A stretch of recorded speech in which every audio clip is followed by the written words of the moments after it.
In this video, I'm going to show you how to fix alert TPM device is not detected error on Dell computers. First thing you're going to do is try to update your BIOS. So if you look at the BIOS, now if you have a software that could do this, then that's great. But if you don't, then you're gonna have to go into the BIOS and update it there manually. So that's basically the first step and the first thing you can try and see if this fixes the issue.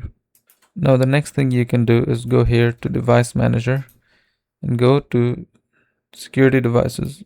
Once you see Trusted Platform Model 2.0, you want to update it. So you right click, Update Driver, and here you can go to Browse and pick the latest driver. Click Next and this will update. You can also update it like automatically. If you click Update Automatically, this will search the Google for the latest version and update it for you.